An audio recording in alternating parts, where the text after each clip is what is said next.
Muy buen día tengan todas y todos. Un placer compartir con ustedes en esta sesión del Diplomado de Justicia Inclusiva.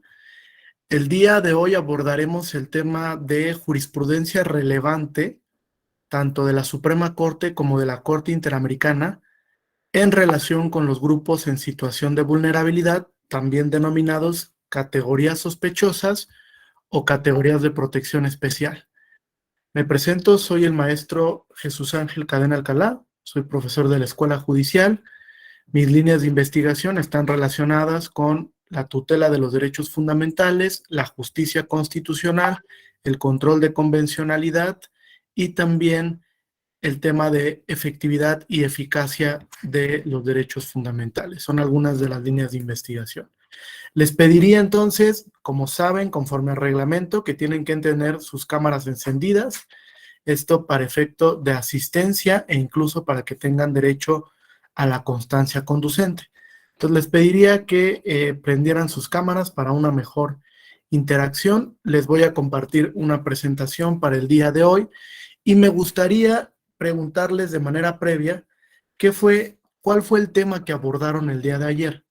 Esto porque tocó compartir esta sesión con la doctora Wendy Jarquín y antes de desprender un poco de la información que tengo, para no ser repetitivo, me gustaría que me platicaran, alguien si gusta, cuáles fueron los temas que se abordaron o se tocaron el día de ayer. ¿Alguien que quisiera participar?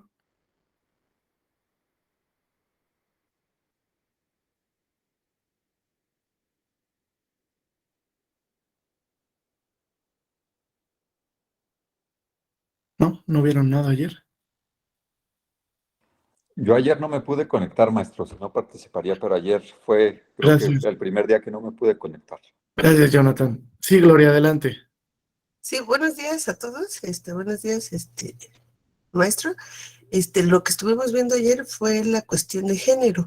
Estábamos viendo con la doctora Wendy hasta dónde ha llegado la reglamentación que se ha estado haciendo con respecto al, al, a la cuestión de género. Inclusive habló sobre Atala Rifo y Niña contra Chile, una sentencia que resulta muy importante para la cuestión de género. También nos estuvo más o menos planteando una situación con respecto al Tribunal Europeo. Nos dijo que hay dos niveles, uno de la Unión Europea, que es el Tribunal de Justicia de la Unión Europea, y aparte el Consejo de Europa. Nos planteó el caso de un irlandés que estaba casado con otro hombre, pero que no le reconocían el derecho a su pareja a tomar la pensión del irlandés, que ya comprobó que ya llevaban tiempo en pareja, que se casaron en Inglaterra, pero que en Irlanda esa unión no estaba reconocida y por lo tanto acudieron al Tribunal Europeo. Y más que nada en términos generales fue las cuestiones de género que se estuvieron planteando, que pues hay mucho por resolver y hay mucho que nosotros también debemos conocer para poder estar en contexto. Eso sería más que nada. Muchas gracias, Gloria. Correcto. Entonces, en esa tesitura, fíjense, voy a dividir la sesión en tres partes. Primero vamos a hablar del principio de igualdad y no discriminación, en un sentido amplio. Cómo se ha desarrollado este principio por la jurisprudencia nacional y por la jurisprudencia interamericana. Posteriormente vamos a ver sentencias de la Suprema Corte que son relevantes para el tema de grupos en situación de vulnerabilidad.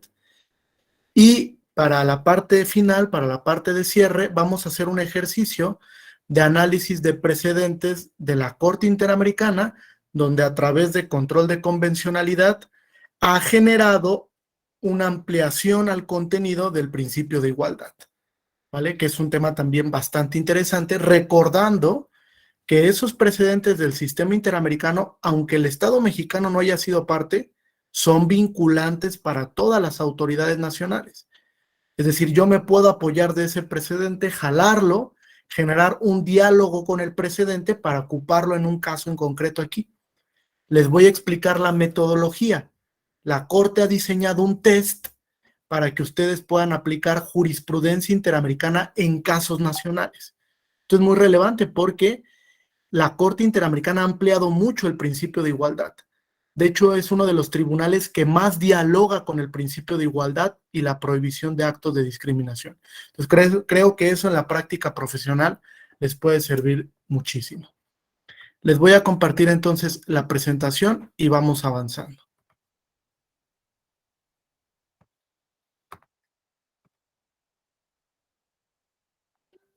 Bien, ahí ya se visualiza. Correcto. Bien, vamos a la primera parte entonces, tocayo. Fíjate, el principio de igualdad tiene 3 dimensiones que son muy importantes y que hay que ir clarificando, Denis.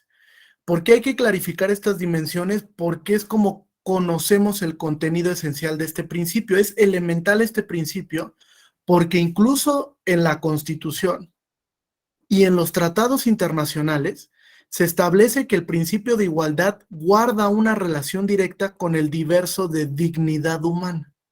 O sea, están entrelazados. Forman un vínculo indisoluble estos dos principios. Por eso es que la Corte Interamericana ha establecido que este principio es una norma de dominio jus cogens. ¿La habían escuchado? Bueno, es una norma de dominio jus cogens o cogens porque es inderogable. La sociedad internacional ha aceptado que este principio es elemental para el desarrollo democrático y que en esa tesitura ningún Estado podría desconocerlo de un momento a otro. Eso ha dado pauta a que incluso algunos expertos en temas de derechos fundamentales, como el profesor Aaron Barak, hayan sostenido que el principio de igualdad es una norma absoluta. No es un derecho relativo, sino un derecho absoluto. Eso lo vamos a discutir ahorita a partir de un texto de dogmática del profesor Martin Borowski, donde me parece que abona a establecer que también el principio de igualdad es relativo, porque nos abre la posibilidad para generar tratos distintivos que generen igualdad. Fíjense, tratos distintivos que generen igualdad. Voy a distinguir para generar igualdad, que es un tema importante que ha sentado las bases de la jurisprudencia de la Corte Mexicana, donde ha dicho que distinguir no es lo mismo que discriminar. Son dos cosas diversas. Entonces, primero, el principio de igualdad opera, como lo sostenía Robert Alexy, como norma de contenido prima facie. Es decir, es optimizable. Desde la perspectiva nacional, la Suprema Corte ha entendido que el principio de igualdad no es un derecho absoluto. También pueden existir restricciones válidas al principio de igualdad, siempre y cuando esa distinción tenga un fin constitucionalmente legítimo. De ahí que incluso la Corte ha diseñado un test de igualdad, una metodología específica para analizar normas que pueden vulnerar este principio, y lo ha generado a razón de 2 niveles de escrutinio. Un escrutinio estricto, cuando la distinción incide en una categoría de protección especial. ¿Qué categoría de protección especial se les viene a la mente ahorita? Menciónenme un par.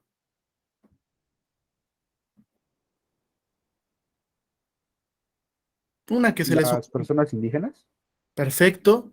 Las comunidades o grupos indígenas. ¿Cuál otra? Personas del mismo sexo. Personas con preferencias sexuales diferentes, correcto. Personas con discapacidad. La niñez, efectivamente, fíjense. Adultos mayores. Adultos mayores, que también hay una sentencia que vamos a ver de la Corte Interamericana, Poblete Vilchis, muy interesante sobre el tema de adultos mayores. Entonces, cuando la norma incida en una de estas categorías que han mencionado, el escrutinio que hace la Suprema Corte es estricto. ¿Qué quiere decir esto, Oscar? Que es muy complejo que la norma supere el test de igualdad para que se declare constitucionalmente válida. Es más factible que la norma se declare inconstitucional. Fíjense, aquí hay una premisa importante y creo que con esto nunca se les va a olvidar. Las normas que son discriminatorias no gozan del principio de presunción de constitucionalidad. No gozan de este principio. La Suprema Corte dice, ¿por qué no gozan de este principio? Pues por obvias razones. Porque aunque tú interpretaras la norma de conformidad con la Constitución para salvar su validez, eso no disminuiría el efecto discriminatorio. Seguiría existiendo el efecto discriminatorio. Entonces, cuando te enfrentes a este tipo de normas, solo hay dos opciones. O declara su constitucionalidad o declara su inconstitucionalidad. No hay punto medio como en otras posibilidades interpretativas, donde puedo hacer un ejercicio de interpretación conforme para salvar la validez de la norma. Entonces, las normas discriminatorias no gozan del principio de presunción de constitucionalidad, ¿correcto? El segundo nivel de escrutinio es un escrutinio laxo o simple, Denise. Esto quiere decir cuando una norma vulnera el principio de igualdad, pero no esté relacionada con una categoría sospechosa, el nivel de escrutinio judicial baja considerablemente. Ejemplo de esto, el caso Uber versus Taxi, que es un tema que resuelve la Suprema Corte Mexicana, donde dice, a ver, vamos a analizar el tema de Uber contra los taxis. El primer elemento para contrastar el principio de igualdad es que las premisas fácticas sean parecidas. Si las premisas fácticas no son parecidas, no puedo generar un test de igualdad. ¿Vale? Es el primer elemento que ha diseñado la Corte. Yo les preguntaría, ¿es lo mismo el sistema Uber que el sistema taxi? No. Y así lo dijo la Suprema Corte. Dice, guardan diferencias importantísimas, muy relevantes. Mientras que Uber es un servicio privado a través de una plataforma digital donde se establece una tarifa dinámica, etcétera, pues el taxi es un servicio de transporte público en el que el usuario pues debe de pagar en efectivo regularmente, en el que el usuario no contrata el servicio a través de la plataforma digital. Entonces, como las premisas fácticas difieren, no puedo contrastarlas a través de un test de igualdad. ¿Vale? Es un impedimento que yo le he llamado formal. Es el primer requisito que tengo que verificar para realizar un escrutinio a la luz del principio de igualdad. Las situaciones que se van a contrastar son similares o no lo son. Les pongo un ejemplo más para que lo entiendan. ¿El matrimonio puede ser parecido al concubinato?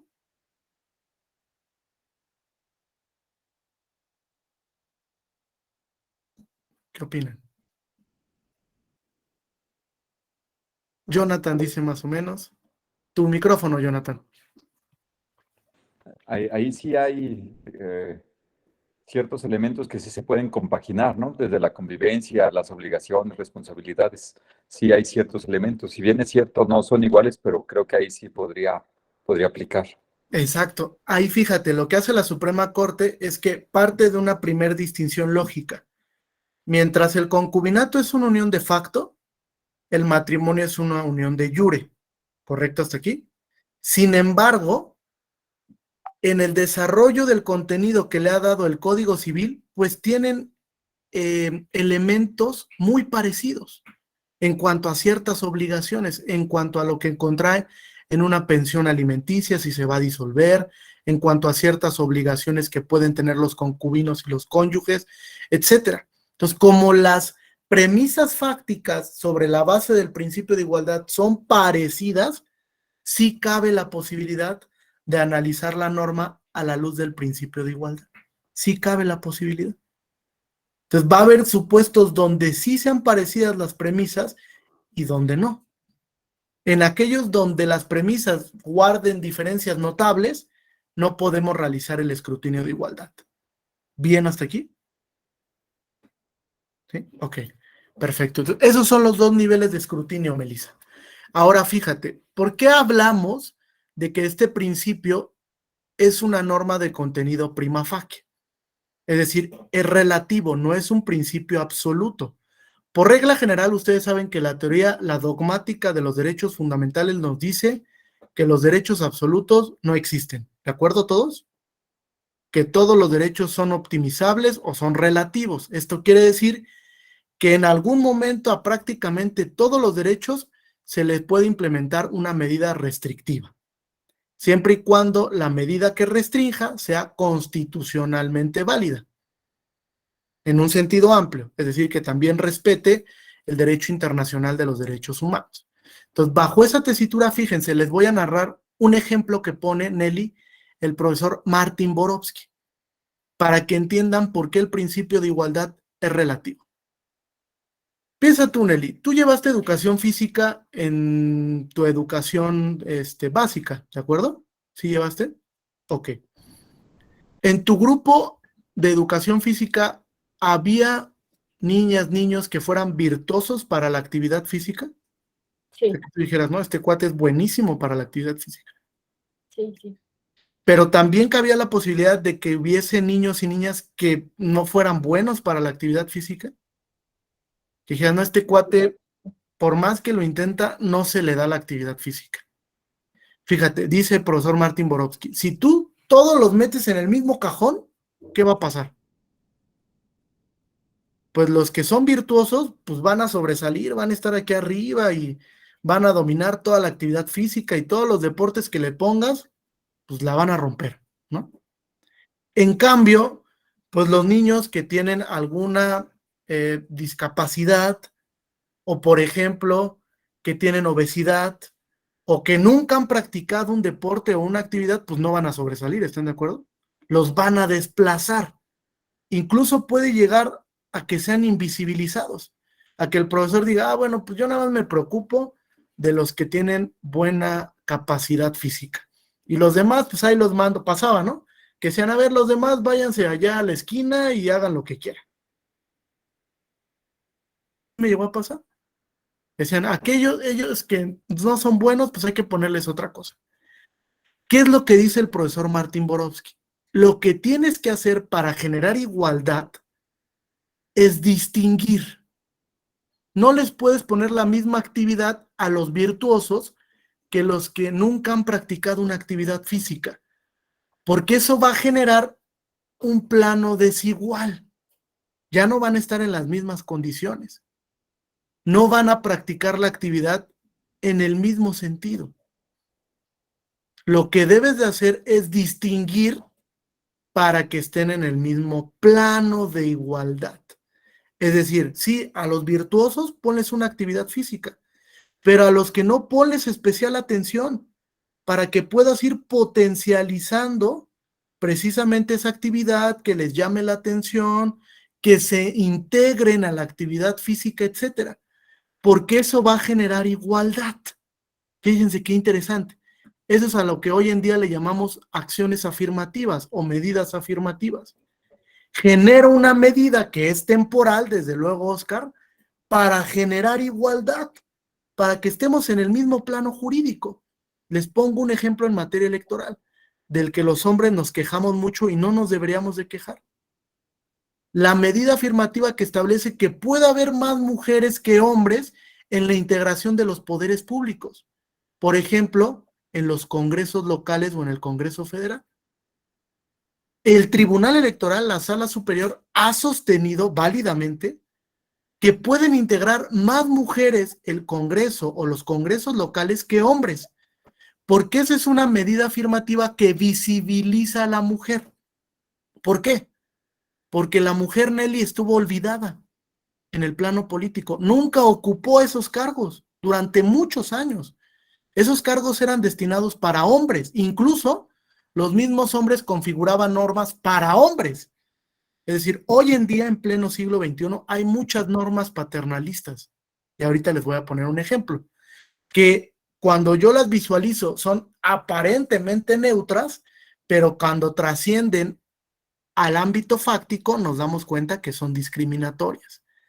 Entonces, ese aspecto para visibilizar lo que busca es generar igualdad.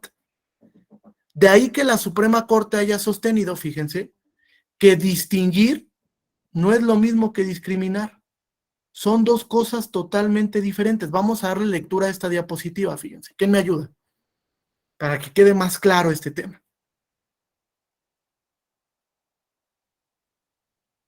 Quien guste.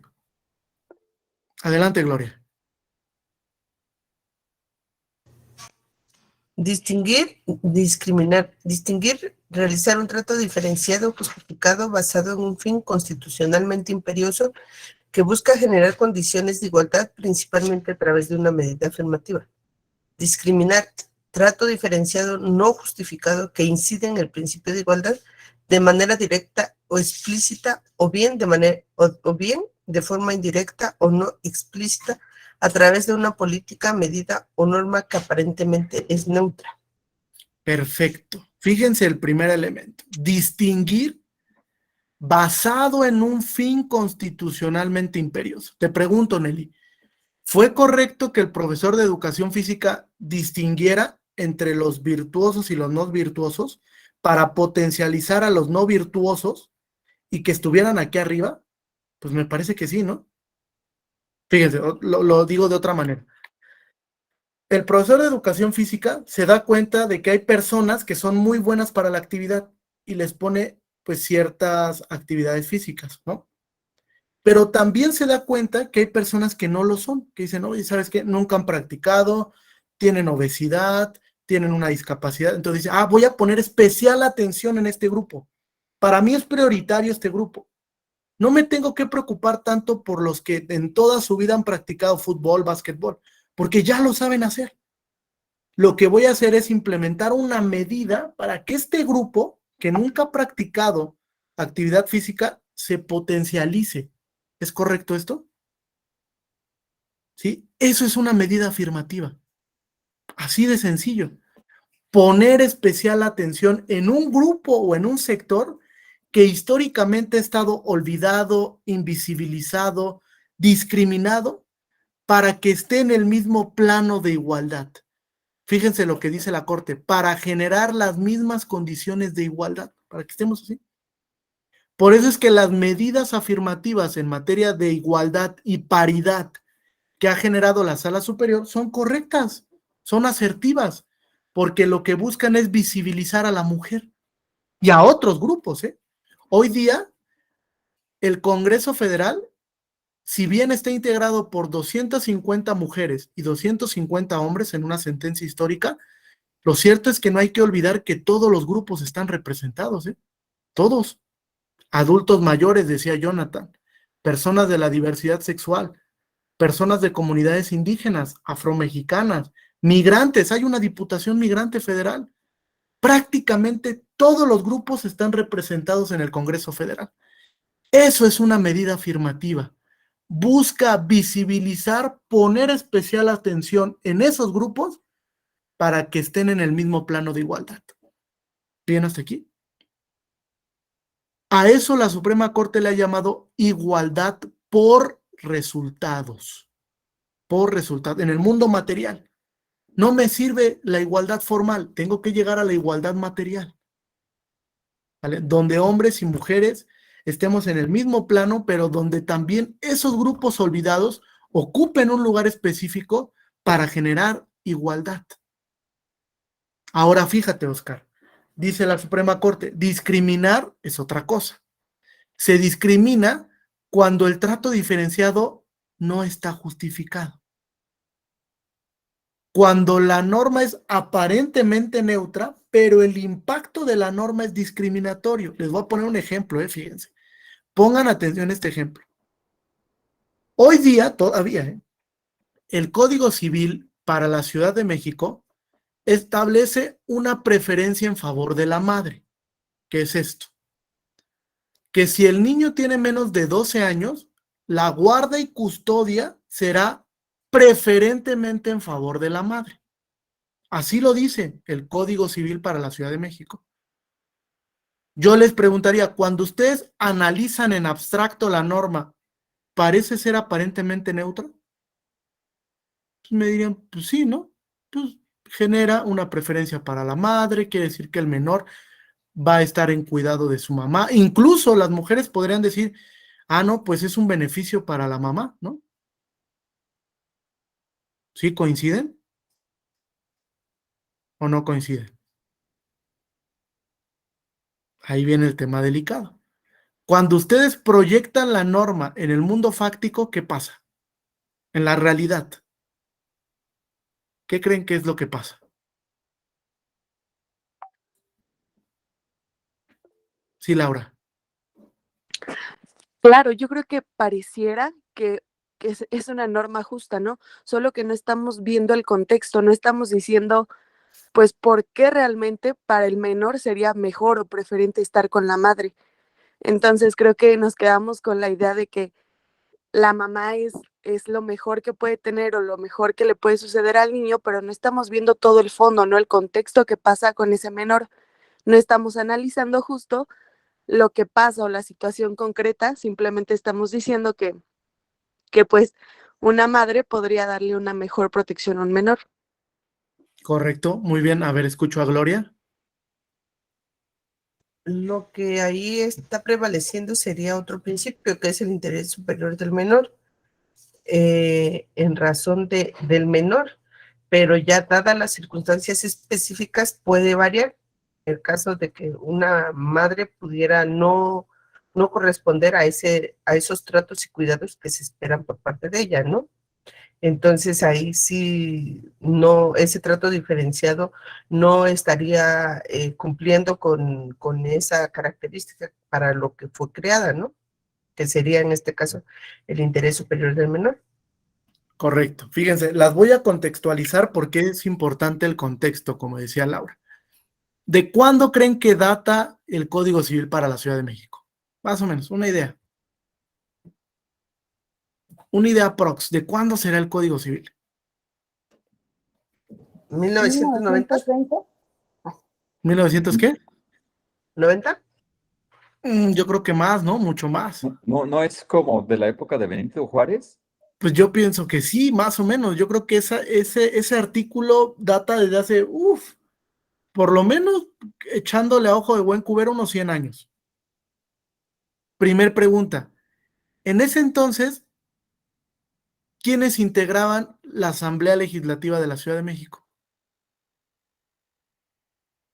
Puros hombres, solo hombres. No había ni una sola mujer, ¿eh? Se los puedo asegurar. Esa norma fue creada por hombres para beneficio de los hombres. ¿Qué quiere decir? El mensaje que manda la norma es que quien se debe de encargar del cuidado de los niños y del hogar, ¿quién es? La mujer. Es una norma que beneficia al varón. Fíjense, parecía neutra, ¿eh? Incluso podríamos decir, no, mira, qué norma tan progre, porque beneficia a la mujer, le da la guarda y custodia preferente a la mujer. No es cierto.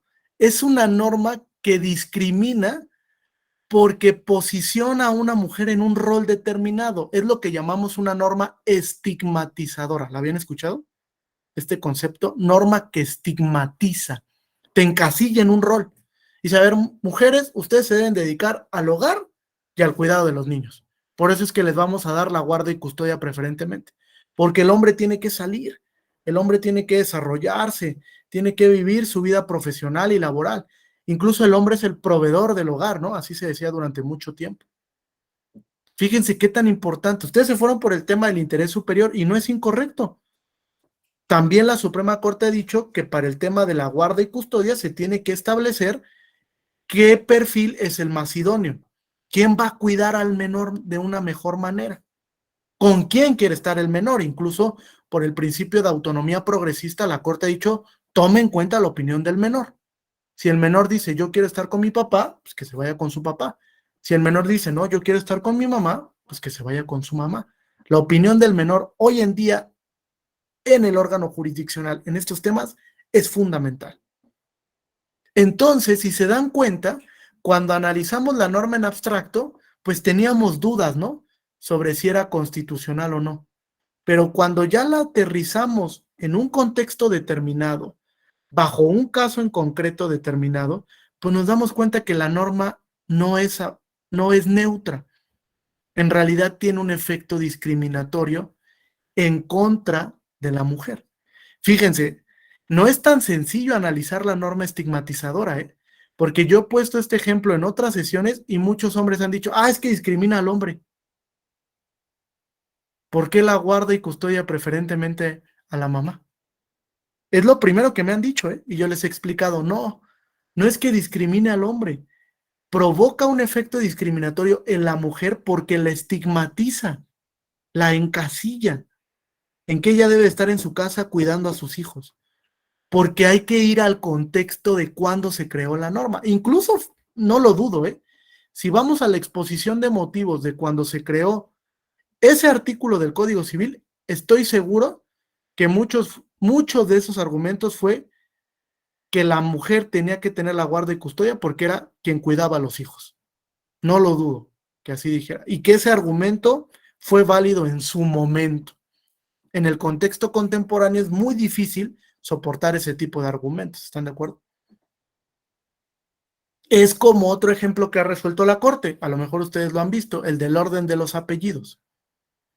¿Sí lo conocen este ejemplo? Que sí, ok. Es básico este ejemplo, fíjense. Se cuestiona una norma del Código Civil también para la Ciudad de México que establecía un orden de prelación en el registro de un menor. Primero tiene que ir el apellido paterno, después el apellido materno. Se impugna esta norma, llega hasta la Suprema Corte y la Suprema Corte dice es una norma estigmatizadora. ¿Por qué? ¿Por qué tiene que ir primero el apellido paterno? ¿Por qué? ¿Porque es una práctica común? Hay que eliminar las prácticas paternalistas. Si queremos hablar de principio de igualdad, todas esas prácticas que estigmatizan ya no deberían de existir.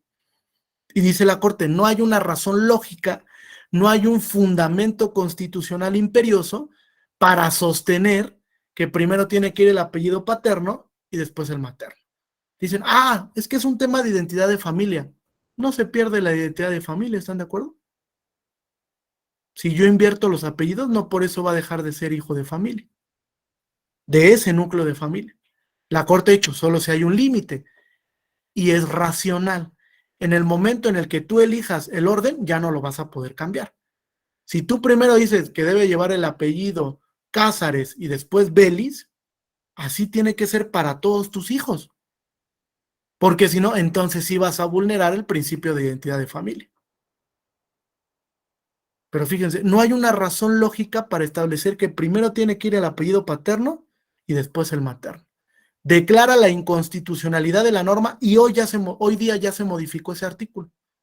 El Código Civil ya establece que llevarán los apellidos relativos, el orden que quieran. Ante el juez del registro civil yo puedo llegar, Nelly, y decirle, oye, primero quiero que vaya el apellido de mi esposa y después el mío. Y si el juez del registro civil no te quiere hacer caso, pues amparo indirecto. Porque esa norma ya fue declarada inconstitucional e incluso ya fue modificada en el Código Civil hoy vigente para la Ciudad de México. ¿Correcto? Bien, ¿alguna duda o pregunta hasta aquí? Entonces, ¿estamos de acuerdo en que el principio de igualdad es norma de contenido prima facie?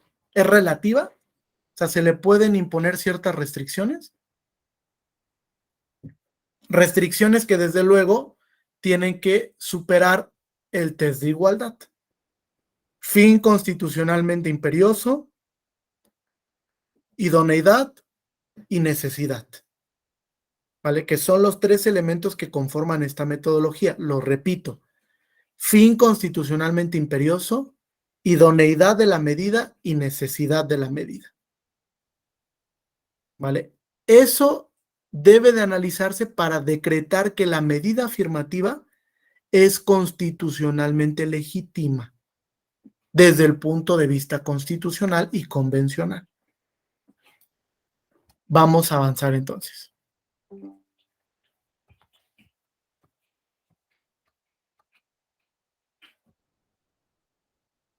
Segundo, a ver, vi un comentario en el chat. Código Civil de 1884, fíjense, gracias por el dato. Muchas gracias por el dato. Entonces, interesante, ¿no? Si ustedes hacen un estudio, anímense algún día. Hagan un estudio integral de los códigos civiles, que son los códigos que más normas paternalistas tienen, para que vean cómo está clavado de temas de preferencia a los hombres frente a las mujeres. Y guarda una lógica funcional esto. En los congresos siempre había hombres. Entonces eran normas que se creaban por los hombres para beneficio de los hombres. no se preocupaban por otros grupos, otros sectores, por obvias razones, ¿verdad? Por eso es que hoy día es formidable que los congresos estén integrados de manera paritaria. Incluso en el proceso electoral 2020-2021, la Sala Superior estableció que todos los congresos tienen que estar establecidos por lo menos 50% hombres, 50% mujeres. Y como medida afirmativa, que pueda haber un número mayor de mujeres que de hombres. Y esta acción afirmativa no discrimina, distingue para generar igualdad. ¿Vale? Ahora, el principio de igualdad opera como un derecho fundamental, ¿vale? Es un derecho fundamental reconocido en el artículo 1º, 5º párrafo de la Constitución, en el artículo 1.1 de la Convención Americana y en el artículo 24 de ese mismo tratado internacional. Pero además de esto, Oscar, hay otros tratados internacionales que también reconocen el principio de igualdad. Por ejemplo, Convención Belém do Pará, Convención de los Derechos del Niño, Convención de los Derechos de las Personas con Discapacidad, entre otros, ¿vale? Es todo un bagaje de normas de derecho internacional que reconocen este principio de igualdad. A ese bagaje de normas se le ha denominado bloque de constitucionalidad. ¿La habían escuchado antes? ¿El bloque de constitucionalidad? Ok. Ese bloque se convierte en parámetro de regularidad en el momento en el que seleccionamos la norma del bloque que me va a servir de fundamento para el ejercicio de control judicial. Es decir, yo digo, voy a contrastar esta norma frente al artículo 1.1 de la Convención y frente a este precedente nacional y este precedente interamericano. Porque también los precedentes nacionales y los precedentes interamericanos se integran al bloque de constitucionalidad, lo que llamamos bloque interpretado. Interpretado. Hay un texto del profesor José Luis Caballero Ochoa en Jurídicas que se llama bloque de constitucionalidad. Si tienen oportunidad y lo quieren leer, les va a servir muchísimo este texto para clarificar algunas dudas o algunas ideas. Entonces, el bloque se convierte en parámetro cuando ya selecciono. A partir de mi caso en concreto, voy a seleccionar un precedente que me sirva de fundamento para contrastar la norma. ¿Precedentes del principio de igualdad? Muchísimos. Ha sido uno de los principios que más he interpretado en sede nacional y en sede interamericana. ¿Bien hasta aquí? ¿Alguna duda? ¿No? Ahora, antes de continuar, les quiero explicar cómo se aplica la metodología del precedente interamericano. ¿Vale? Son 3 sencillos pasos, incluso si los quieren apuntar. 3 muy sencillos pasos. Este test, la Suprema Corte lo diseñó en la contradicción de tesis 293 del 2011. ¿Vale? Contradicción de tesis 293 del 2011. ¿Cómo lo diseña la Suprema Corte? Dice, si tú quieres aplicar precedente interamericano, que todos son vinculantes, tienes que seguir la siguiente metodología. Primer paso. Analizar que las premisas del caso interamericano sean similares a la de tu caso en concreto. ¿Vale? Premisa fáctica. Analiza que la premisa fáctica que resolvió la Corte Interamericana sea similar o parecida a tu premisa fáctica, a tu caso que tú vas a llevar. ¿Sí? Por ejemplo, ayer discutieron a Tala Rifo Niñas contra Chile, ¿sí? ¿Es correcto esto? ¿Cuál es la premisa fáctica de ese caso? ¿Quién me lo dice? La premisa más elemental.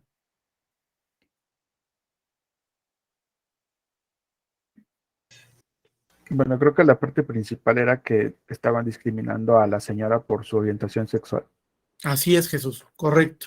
Entonces tú tienes que verificar si tienes un caso en particular en el sistema jurídico mexicano donde se esté discriminando para la guarda y custodia en razón de la preferencia sexual, a Tala Rifo te sirve. Jálalo. y ocupa el precedente interamericano en sede nacional. ¿Vale? Revisión de premisa fáctica. Primer paso. Segundo paso, la Corte le ha llamado armonización. Si tú tienes un precedente nacional y un precedente interamericano que hablen sobre el mismo tema, que aborden el mismo tópico constitucional, armonízalos, aplica los dos. Aplica el precedente de la Suprema Corte y aplica el precedente de la Corte Interamericana. ¿Bien hasta aquí? Armonización. Tercer paso, dice la Corte. Bueno, ¿va a haber casos donde los precedentes no se puedan armonizar? Pues desde luego que sí. Entonces, si hay un caso donde no puedas aplicar ambos precedentes, ocupa el principio pro persone. ¿Qué es esto? Si el precedente nacional es más benéfico, ocupa el precedente nacional. Si el precedente interamericano es más benéfico, ocupa el precedente interamericano. Porque entre precedente nacional y precedente interamericano no hay jerarquías ex ante. No hay jerarquías. Los dos son vinculantes. Los dos tienen el mismo grado de obligatoriedad para las autoridades nacionales. Entonces, cuando hay esta distinción, cuando no los puedas armonizar, vete al precedente más benéfico. Si es el nacional, ocupa el nacional o el menos restrictivo. Si es el interamericano, que es el más protector o el que menos restringe el derecho, ocupa el interamericano. Y a partir de ahí, genera una argumentación racional. Esto es importante porque es el punto donde el abogado se equivoca rotundamente. Ya hizo todo bien los primeros pasos, pero ¿qué creen? Al final solo copia y pega un párrafo del precedente interamericano. ¿Eso sirve? ¿Copiarlo y pegarlo nada más en tu escrito de demanda? Pues a lo mejor es ilustrativo, ¿no? Para el órgano jurisdiccional, pero no estás dialogando con el precedente. ¿Qué es lo que tienes que hacer? A partir de las consideraciones de la Corte Interamericana, pues dialoga, genera un argumento. Di por qué el órgano jurisdiccional te tiene que dar la razón. Claro, conciso, puntual, párrafos cortos para mejor lectura del órgano jurisdiccional, ideas armonizadas, no repetitivas, donde yo le exprese de manera muy puntual al órgano por qué la actuación es discriminatoria. A veces menos es más. Por eso es que tengo que revisar yo que los precedentes que ocupo realmente sean aplicables al caso en concreto. ¿Quién se dedica aquí al litigio? ¿Quiénes son abogados, abogadas postulantes? ¿No, nadie? ¿Todos son servidores públicos? ¿No? ¿Defensores de derechos humanos? ¿No? ¿Qué otra actividad realizan? A ver, Oscar. Buenos días, maestro. Yo nada más soy contador. Ah, contador. Muy bien, Oscar. Si no Sí, entiendes bueno, alguna idea, me avisa. sí, contador y estudiante de octavo semestre, ya mi cuarto año de licenciatura en teología. Ah, perfecto. Muy bien. Felicidades. Gracias. Bien, bueno, fíjense, el gran error que comete el abogado cuando presenta una demanda en estos temas, que intenta dialogar con un precedente interamericano, es que no es claro y puntual. Le da muchas vueltas al argumento. Mientras más claro y puntual sea yo con un argumento, es más fácil que lo comprenda el órgano jurisdiccional. Recuérdense que ahí media un carácter cognoscitivo. Si el órgano no te entiende, pues no te va a resolver de manera favorable. Lo que debes de buscar es que el órgano jurisdiccional te entienda en la pretensión, que realmente sepa por qué la norma que te va a aplicar es discriminatoria y que haga ahí un control difuso, por ejemplo, e inaplique la norma, como lo hace la sala superior. Debo de explicarle por qué la norma tiene un impacto estigmatizador o discriminatorio. ¿Por qué la norma no es que distinga, es que discrimina? Y entonces generar un argumento válido, lógico y coherente a partir de esa argumentación. Hay un texto, se los voy a recomendar, del profesor Edgar Caballero, que se llama Diálogo Jurisprudencial, publicado por Porrúa en la Biblioteca de Derecho Procesal Constitucional. Cómprenlo, consíganlo. Es una inversión que les va a servir mucho para que cuando quieran jalar un precedente interamericano, sepan cómo ocupar la argumentación correcta para convencer al órgano judicial nacional. ¿Cómo lo convenzo? ¿Vale? ¿Alguna duda o pregunta hasta aquí? ¿No? ¿Ninguna? Ok. Voy a explicar esta última parte de la diapositiva pendiente y nos vamos a ir a los precedentes nacionales, ¿vale? Para que no nos gane el tiempo. Ahora, la última parte, ¿qué es lo que nos dice? ¿Quién me ayuda a darle lectura a la parte final? Donde dice, opera como una regla. Opera como una regla constitucional, garantía primaria, prohibición de discriminación, listado enunciativo no taxativo de categorías sospechosas. Perfecto. Fíjense, lo que nos dice esto es que el principio de igualdad, además de ser un derecho fundamental, también es una garantía primaria cuando se refleja en la prohibición de discriminación. Hay un listado enunciativo en el artículo 1º, 5º párrafo. ¿Quién tiene su constitución a la mano? ¿Alguien? ¿Su constitución política?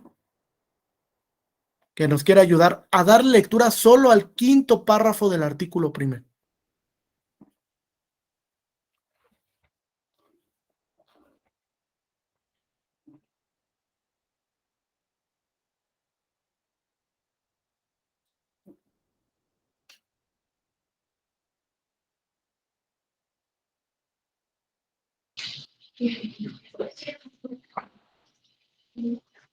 Queda prohibida toda discriminación por origen étnico o nacional, el género, la edad, las discapacidades, la condición social, las condiciones de salud, la religión, las opiniones, las preferencias sexuales, el estado civil o cualquier otra que atente contra la dignidad humana y tenga por objeto anular o menoscabar los derechos y libertades de las personas. Gracias, Migdalia. Fíjense, lo que nos acaba de leer Migdalia es un listado enunciativo de grupos que requieren de una protección especial. La Suprema Corte ha dicho que este listado no es cerrado. Pueden incorporarse nuevos grupos que también sufren de constantes actos discriminatorios. Por ejemplo, periodistas, defensores de derechos humanos, personas con enfermedades terminales, que tienen condición que los pone en un foco rojo a la luz del principio de igualdad.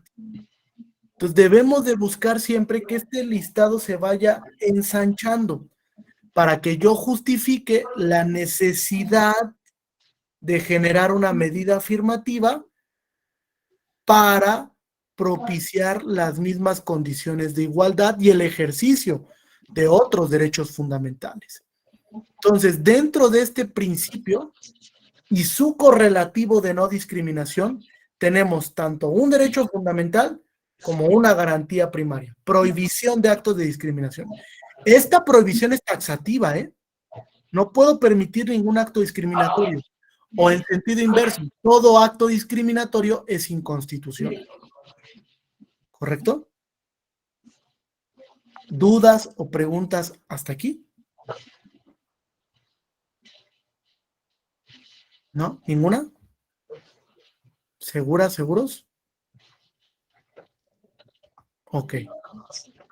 Correcto. Vamos a hacer un ejercicio, ¿vale? Les voy a plantear un escenario para que lo reflexionen en un par de minutitos. Y a partir de este ejercicio, pues vamos a hacer algunas impresiones de la relevancia que tiene el principio de igualdad hoy en día. Me parece que muchos de los casos que se resuelven hoy en día tienen alguna incidencia en el principio de igualdad. De hecho, gran parte de la jurisprudencia de la Sala Superior pues se ha enfocado al principio de igualdad y al principio de paridad, porque muchos de esos casos pues de alguna manera tienen incidencia a partir o de actuaciones que discriminan o de normas que generan un impacto en el principio de igualdad de manera directa o de manera indirecta.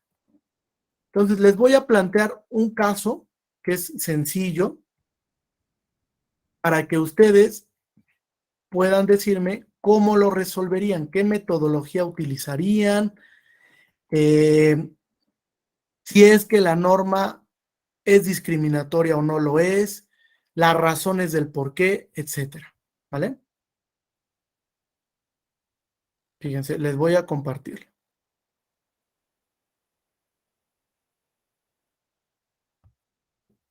Voy a dar 5 minutitos para que lo analicen y me digan su opinión. Vale, a ver, ¿quién me ayuda a darle lectura? Es un amparo en revisión de la Suprema Corte 59 del 2016. ¿Alguien que quiera darle lectura para sus compañeros? Sí, adelante, tocayo.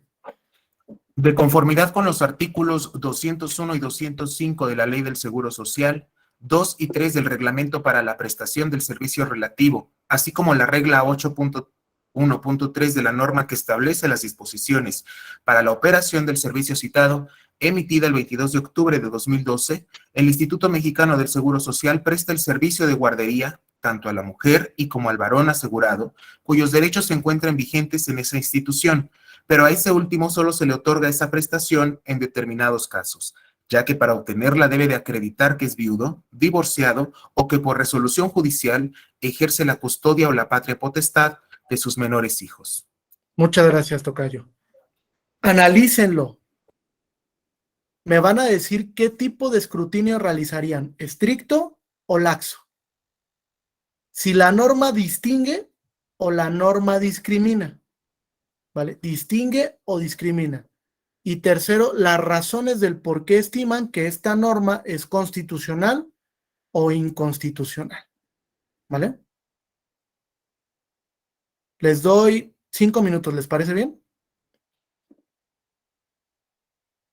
Incluso por si quieren apuntar algunos argumentos, los empecemos a discutir aquí.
¿Listos? ¿Listas? ¿Sí? Bien, a ver, ¿quién quiere comenzar? Generemos un diálogo abierto. ¿Qué opinan? A ver, la norma, ¿por qué? ¿Por qué es inconstitucional o por qué no? ¿Qué nivel de escrutinio, etcétera? Quiero escucharlos, va a todos. Jonathan, adelante. Yo creo que en este caso sí es discriminatorio, porque la propia ley de seguridad social te dice que este tipo de servicios es para todos, no distingue si es para hombre, para mujer, ni distingue si tienes que ser divorciado, viudo, etcétera. Entonces creo que ahí sí, sí, a pesar de ser un trámite administrativo, también se estaría violando el interés superior del menor, porque lo deja sin oportunidad de ir o de tener un ambiente sano, digamos, ¿no? Incluso educativo, quien lo cuide, porque pues, a lo mejor no sabemos la circunstancia del papá. Entonces también creo que se vulnera el principio de igualdad, porque ya ahí estás haciendo una distinción entre hombre y mujer. Entonces creo que sí, sí es totalmente inconstitucional la norma. No sé que haya fallado la autoridad, pero creo que sí. Sí, fíjate, leíste en un punto importante. Aquí hay dos categorías de protección especial que se encuentran inmersa con la norma. La primera, el género, ¿no? Porque discrimina en razón del género. Y la segunda, ¿cuál es? ¿Quién la alcanzó a visualizar? ¿En razón de qué? Porque también es una categoría. No sé si sea la de el estado civil. Así es, Edmar. La del Estado Civil, porque te condiciona, o sea, solo que seas viudo, divorciado o que tengas la guarda y custodia del menor, ¿no? Entonces también en razón del, oye, yo estoy casado, ¿por qué a mí como hombre casado que tengo el servicio no me lo vas a permitir? Fíjense, y estigmatiza también un rol de la mujer ahí, porque el IMSS dice, bueno, pues si tú estás casado, tu esposa está en tu casa y te cuida al niño. Encasilla otra vez a la mujer en el que debe ser la cuidadora del hogar. Y tiene muchas repercusiones esta norma, ¿eh? Adelante, Edmar. Bueno, de acuerdo a lo que hemos escuchado, doctor, y agregando un poquito a lo que dice Jonathan, yo coincido de que es discriminatoria e inconstitucionalidad, por lo que él ya ha dicho, pero agregaría nada más que el escrutinio que se tendría que realizar es un escrutinio estricto, dado que estamos hablando de categorías específicas o de acuerdo al párrafo quinto del artículo primero constitucional, ¿no? Correcto, sí, es un escrutinio estricto. Y con base en ese escrutinio estricto, ¿superaría la primera grada? O sea, ¿esta norma tiene un fin constitucionalmente imperioso? Pues no, ni la primera grada superaría. O sea, lo que busca al fin es establecer que el legislador creó la norma para proteger un principio constitucional. ¿Se visualiza esto en la norma?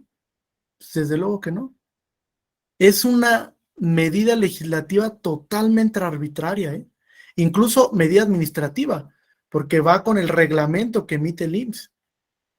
Las normas administrativas de observancia general también tienen la misma vinculación al contenido constitucional.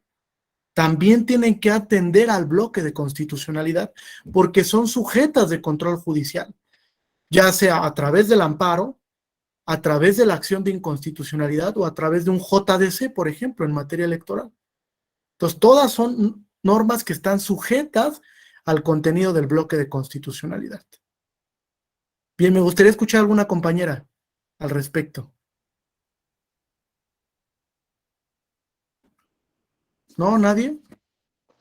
¿Nadie se De anima? hecho, ya fue modificada la norma de la ley del Seguro Social, Sí, porque es correcto. actualmente en el artículo 205 ya dice las personas trabajadoras aseguradas tendrán derecho a los servicios de guardería para sus hijas e hijos durante las horas de su jornada de trabajo en la forma y términos establecidos en esta ley y en el reglamento relativo.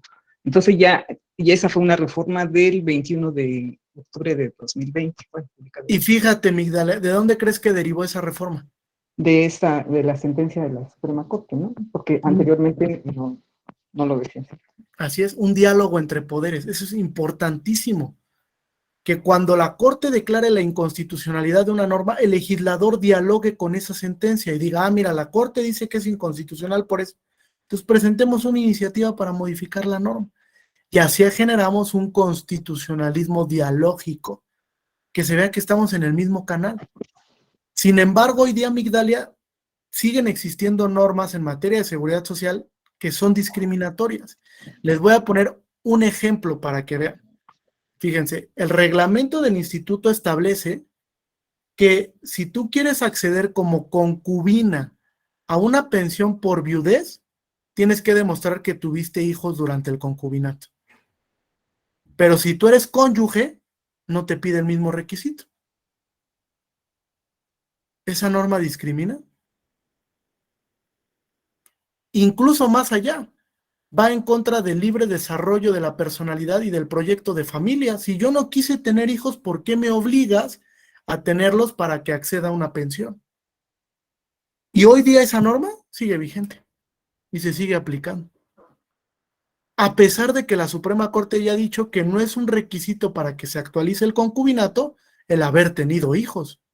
Incluso los códigos civiles ya están reformados en ese sentido. El tema de la temporalidad, ese es diferente. La Corte ha dicho es razonable. Si el código establece 1 año, es razonable. Si establece 2, es razonable. Si establece 3, es razonable. Pero no puedes exigirle que se actualice el concubinato con base en los hijos, porque eso rompe con la idea de el libre desarrollo de la personalidad. Rompe con la idea de la libertad del núcleo de familia. Pues yo no quiero tener hijos, no existe un único modelo de familia. Hoy día existen pluralidad de modelos de familia, de 2 papás, de 2 mamás, de abuelos, de tíos, etcétera. Como lo vieron en el caso Atala Rifo. Es un modelo de familia diferente y no por ese hecho tienes que provocar o incidir en el principio de igualdad.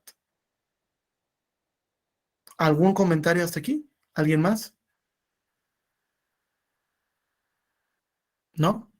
¿Nadie? ¿Seguras? ¿Seguros? Bueno, yo nada más me gustaría comentar Sí. de manera breve. En los últimos meses hemos estado trabajando en el OCLE Jalisco, sobre todo en cuestiones de violencia política contra las mujeres en razón de género, y hemos analizado a profundidad el estereotipo que recae sobre la mujer, sobre lo que una mujer y un hombre tienen que ser, los estereotipos sobre todo de roles de género. Y creo que en este sentido una gran parte de las normas mexicanas están impregnadas de dichos estereotipos. Sobre todo lo he identificado mucho en el Código Civil, tanto federal como en el local, como está muy estereotipado lo que una familia debe ser, lo que un hombre debe hacer, lo que una mujer debe ser. Y pareciera que la lucha es muy simple. Bueno, igualdad entre hombres y mujeres, se acaba ahí. Y es que realmente trastoca muy profundamente todo lo que se tiene o lo que se sabe sobre los roles que desempeñan hombres y mujeres y la manera en que se entiende incluso el desarrollo de la propia familia como el primer núcleo social que constituye sociedades. Entonces, me parece muy interesante cómo ha sido el Tribunal Electoral a través de muchos de los medios de impugnación interpuestos, quien ha salido a la tarea de reinterpretar estas normas y de establecer nuevas formas de entender. Personalmente nos ha costado a veces trabajo y me he topado con gente que me dice, uy, no, pues ahora con la violencia política ya no vamos a poder decir nada en los debates. No, es que se está intentando elevar el nivel de diálogo. Es algo que se tiene que entender. Y pareciera que no trastocaría normas, por ejemplo, del seguro social, que es lo que veíamos hace un momento, o que no tendría por qué incidir en cuestiones civiles, como lo es el concubinato, pero bueno, pareciera que no, pero es algo que en lo que todavía tenemos mucho camino por recorrer. Sí, coincido totalmente. He intentado yo hacer un análisis de estas normas que son estigmatizadoras y me he encontrado con un sinfín que incluso, pues desde luego tienen una postura patriarcal porque como yo les decía, son normas creadas por hombres para beneficio de los hombres. En esa tesitura la Corte tiene un precedente bien interesante, Jesús, fíjate. La Corte ha dicho, toda norma estigmatizadora es autoaplicativa. Esto es muy importante, porque el mensaje que manda la Corte es que si tú estás frente a una norma que discrimina directamente o indirectamente porque es aparentemente neutra, no tienes que esperar a que te la apliquen. No tienes que soportar esa carga de aplicación. En el momento en el que tú visualices que la norma estigmatiza por alguna circunstancia porque encasilla en un determinado rol social, desde ese momento puedes acudir a impugnarla, con un interés que se llama legítimo. Legítimo. ¿Por qué? Porque incide en un grupo. Si yo impugno la norma porque estigmatiza a los migrantes, pues el beneficio va a ser para toda la comunidad migrante. Si yo impugno una norma porque estigmatiza a las personas con preferencias sexuales diferentes, el beneficio va a ser para toda esa comunidad. La Corte a eso le ha llamado posición preferente frente al orden normativo. Tienes una posición diferenciada porque eres un grupo que está en un determinado lugar social que debe de ser diferenciado, distinguido, les decía yo, para generar igualdad. Entonces, es importantísima la labor que se está haciendo desde los tribunales, porque si se dan cuenta, a partir de ahí dialoga el legislador. Y de alguna manera se da cuenta que todas estas normas tienen que erradicarse. Ahorita vamos a ver un par de ejemplos más. Gabriel, adelante. Buenos días a todas y a todos. Nada más quisiera agregar con respecto al ejemplo que se puso del concubinato, que, bueno, me parece que habría que considerar no solo a los que no quieren, sino también a los que no pueden. Me estoy imaginando a personas ya de la tercera edad, probablemente, o también a quien padece problemas de esterilidad. Entonces, pues nadie está obligado a lo imposible, ¿no? Claro, ya nada más faltaba que la norma dijera que sean hijos naturales, ¿no? Porque Exacto. si adoptas, entonces no cuentan. O sea, sí, nos hemos encasillado en temas bien complejos. Y a pesar de que la Corte ha sido categórico en estos temas, o sea, no es nuevo. O sea, el desarrollo jurisprudencial del principio de igualdad viene desde el 2011. Incluso desde antes, desde la reforma del 2004, la Corte empezó a dialogar mucho con el principio de igualdad. La Sala Superior, pues desde luego no es la excepción, ¿no? Tenemos la reciente sentencia del tema de las personas no binarias, que es interesantísima, no solo por el tema jurídico, por el tema antropológico también.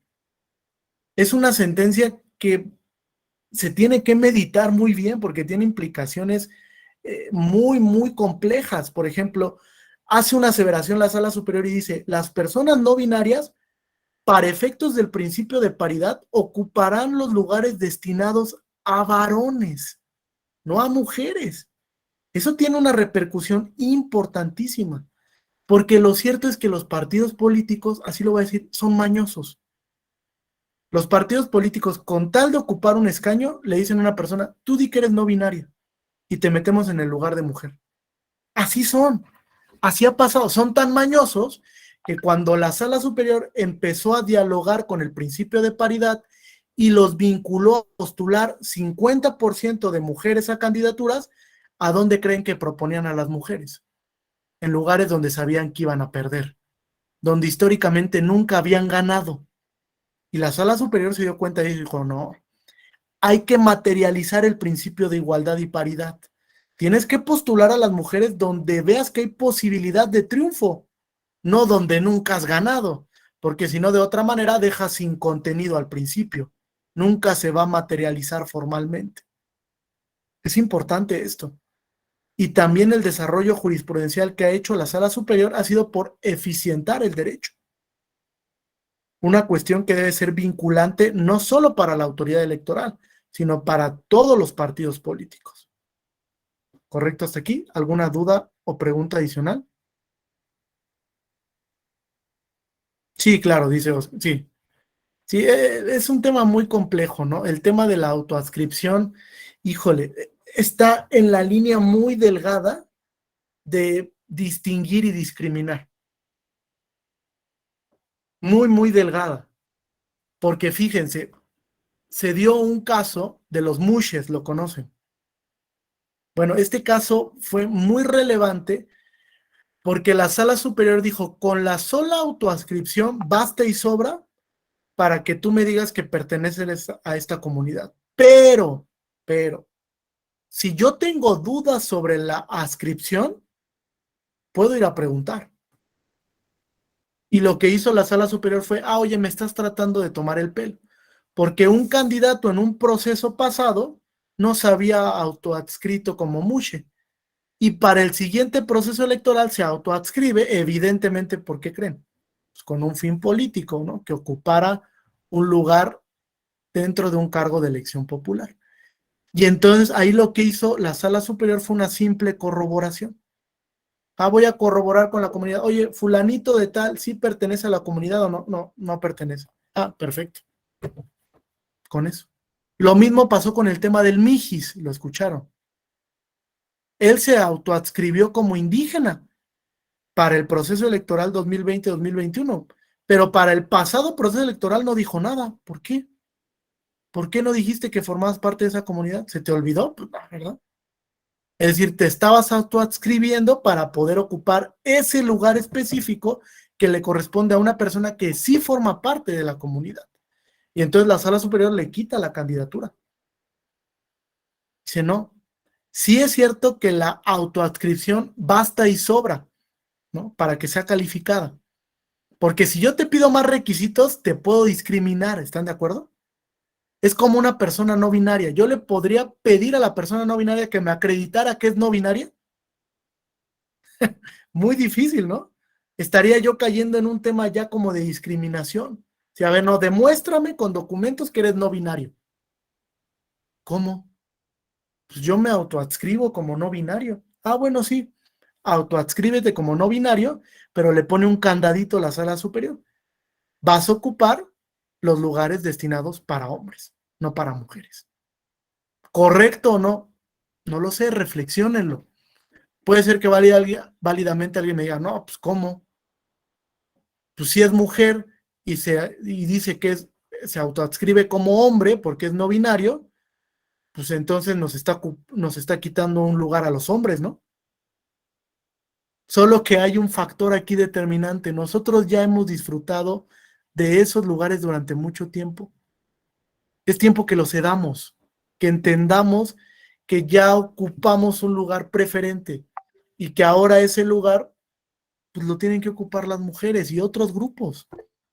No estoy diciendo que los hombres no tengan que ocupar esos escaños, sí, de alguna manera, pero tenemos que ceder para que ahora gente que estuvo invisibilizada durante, imagínense, siglos, la mujer no participó, estuvo ahí, nosotros lo disfrutamos durante mucho tiempo, por un tema evidentemente social. Entonces es tiempo de que ahora pues demos pauta para que otros grupos tomen la batuta de esos lugares importantes. Edmar, Jonathan. Sí, gracias. Bueno, a manera de reflexión, y este tema de la autoadscripción simple y la calificada, pues en el diseño de la acción afirmativa es muy importante, por ejemplo, establecer si la acción afirmativa va dirigida a las personas o al grupo, ¿no?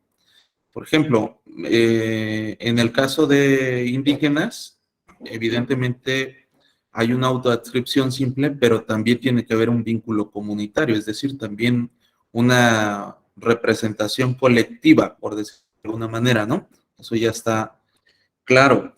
En el caso de la diversidad sexual, pues hay un debate muy importante respecto de si se agrega algún tipo de adscripción calificada o solamente se queda en la simple.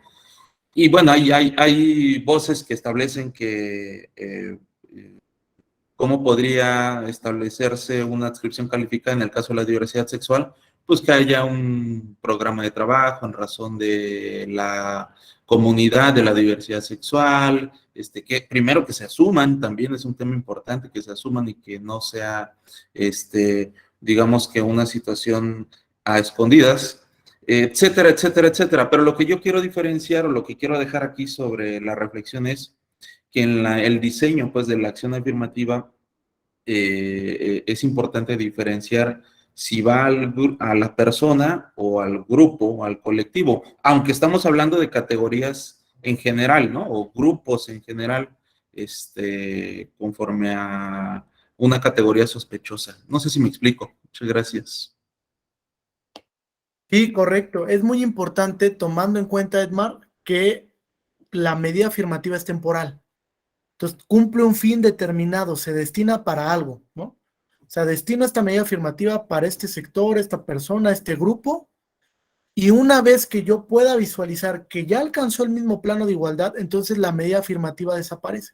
Es a lo que aspiramos, ¿no?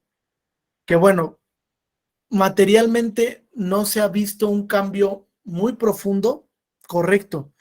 Todavía nos falta mucho trecho que caminar, sobre todo en el tema de materializar la acción afirmativa, porque no es que la acción se tenga que quedar de por vida. La acción cumple con un objetivo principal, que es visibilizar a esos grupos, generar igualdad, incluso propiciar condiciones para que no existan actos discriminatorios. Y una vez que cumple con ese objetivo, lo ha dicho la Sala Superior, desaparece la medida afirmativa. Pero sí nos falta mucho por caminar en ese sentido. Jonathan. Adelante. Yo nada más quería comentar dos casos que conozco respecto a este tema. Yo trabajo en el PAN, entonces es de dos compañeros panistas. Uno es uno que se llama exdiputado federal que competía por la reelección en una plurinominal, Daniel Martínez Terrazas de Morelos, y su suplente era el director jurídico precisamente del PAN, y los dos se autoadscribieron como indígenas, cuando pues, era totalmente falso. Alguien impugna, el tribunal revisa, le piden a la comunidad indígena que les dé un acta donde sí haga constar que son de la comunidad, y la comunidad indígena les dice que no. Entonces el tribunal echa para abajo la candidatura y se quedan los dos fuera. Mismo caso del que en ese tiempo era presidente estatal del PAN en Aguascalientes, hizo lo mismo. Nada más que ahí su suplente sí era indígena. Cuando les piden su carta, tiran al propietario, que era el presidente del PAN Aguascalientes, y suben al suplente, y él actualmente es diputado. Entonces son dos casos ahí. La verdad me gusta comentarlo siempre, porque creo que sí se debe de visualizar a este tipo de personas que violan la ley, y sobre todo que lo hacen contra un género, o más bien un sector de la sociedad muy golpeado actualmente, ¿no? Entonces, yo en cada seminario, cada diplomado en el que estoy, me gusta que la gente se entere. Yo soy del PAN, trabajo en el PAN Estado de México. Y estos cuates, uno está en el nacional y otro en otro estado, pero me gusta siempre que la gente se entere porque no debe de pasar. Sí, claro, totalmente de acuerdo. Totalmente de acuerdo, Jonathan. ¿Algún otro comentario hasta aquí? No, bueno, vamos a la última parte. En la última parte les voy a compartir el material, ¿vale? No se angustien por eso.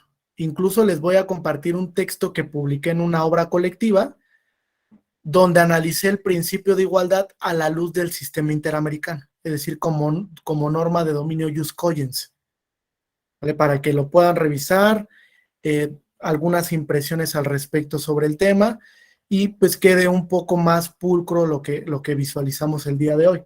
Entonces vamos a ir al tema de los precedentes interamericanos, ¿vale? Son muchos los precedentes interamericanos. Ha sido una constante en la jurisprudencia de la Corte Interamericana el principio de igualdad. De hecho, es el derecho que más se ha interpretado por el sistema interamericano en diversas sentencias por la magnitud y la importancia que tiene este principio. Y entonces refleja la visión que tiene la Corte Interamericana de ir ampliando las categorías de protección especial e ir definiendo los contornos del contenido esencial de este derecho fundamental. Fíjense, primero, ¿qué posición de reconocimiento normativo guardan los criterios interamericanos en el sistema jurídico mexicano? Yo les decía, todos son vinculantes. De eso no nos queda duda, ¿verdad? Todos son vinculantes. El criterio actual, el que está vigente, donde la Suprema Corte dijo, todos los criterios interamericanos, aunque México no haya sido parte, son vinculantes para la autoridad nacional, con base en la metodología que ya platicamos. Eso implica que casos contenciosos y consultivos son vinculantes, ¿eh? También las opiniones consultivas se tienen que recoger para que se apliquen en los casos en concreto, no solamente los casos contenciosos. Ahora, ¿qué temas ha principalmente abordado la Corte Interamericana? Primero, aspectos generales del principio de igualdad. Segundo, la distinción entre categorías protegidas, Edmar, algo de lo que hablábamos, los grupos en situación de vulnerabilidad. Tercero, el uso de estereotipos para discriminar, algo de lo que abordábamos con Jesús. Y cuarto, un tema importante, las medidas para erradicar la discriminación. ¿Qué medidas ha considerado la Corte Interamericana que son óptimas, razonables, para evitar los actos discriminatorios? Vamos a la primera parte. Fíjense, el sistema interamericano ha establecido en su jurisprudencia que el principio de igualdad como norma de dominio jus cogens es inderogable, no se puede derogar. Tiene una aceptación internacional y con base en esa aceptación internacional se ha establecido que tiene una preferencia interpretativa. Incluso la Corte ha precisado que sobre el principio de igualdad debe descansar todo el andamiaje jurídico de los estados. Es importantísimo esto. Sobre el principio de igualdad tiene que descansar todo el andamiaje jurídico de los estados. No existe la posibilidad de que pase el tamiz convencional una norma que discrimine. Segundo elemento, este principio de igualdad tiene un espectro amplio, lo que abarca no solamente la igualdad formal, sino también la igualdad sustantiva. La igualdad formal la encontramos en el artículo 24 de la Convención. La igualdad sustantiva la encontramos en el artículo 1.1, donde se establece el listado de categorías de protección especial y donde se dispone que no puede existir ningún trato no justificado dentro de los sistemas jurídicos domésticos. Si tú vas a diferenciar, tiene que ser con base en un fin convencionalmente legítimo.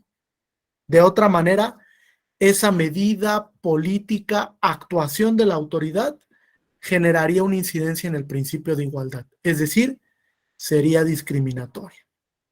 Tercer elemento, que incluso lo vamos a ver ahorita en un criterio.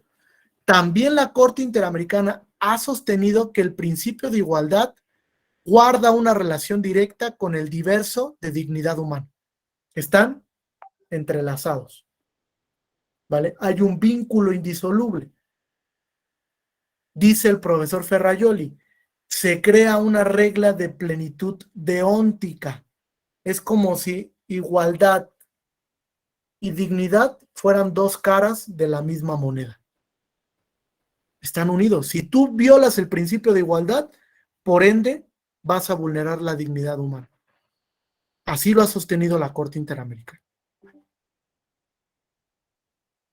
Fíjense, ayúdenme a darle lectura a esto. Esta opinión consultiva la solicitó México. Es que ya no los veo. ¿Me están viendo ahí? No. Se quitó la diapositiva. Listo. Ya. ¿Ya? Ahora, esta opinión consultiva es del 2003. Imagínate, Gabriela, desde el 2003 la Corte Interamericana ya había sostenido que el principio de igualdad era norma de dominio jus cogens y que incluso este principio generaba un efecto irradiador. A ver, vamos a darle lectura a este párrafo. ¿Lo leo? Sí, adelante, por favor.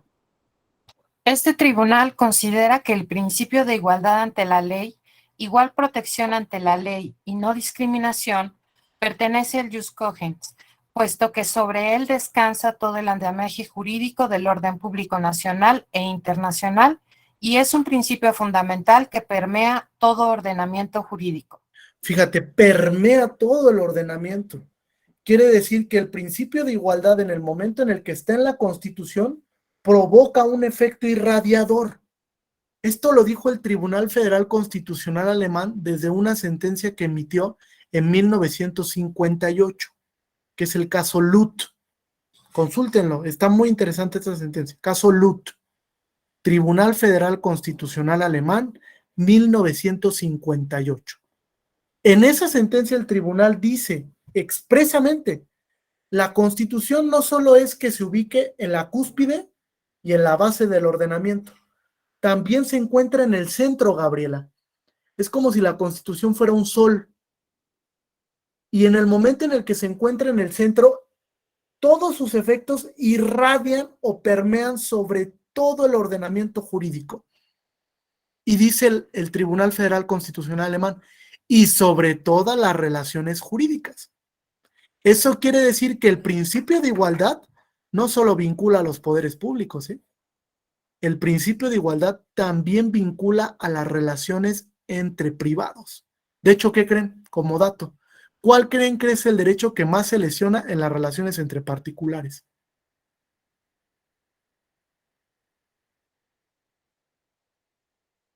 ¿Cuál se imagina?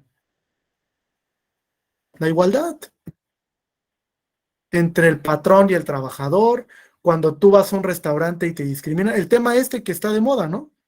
Del Sonora Grill. Es una clara violación al principio de igualdad entre particulares.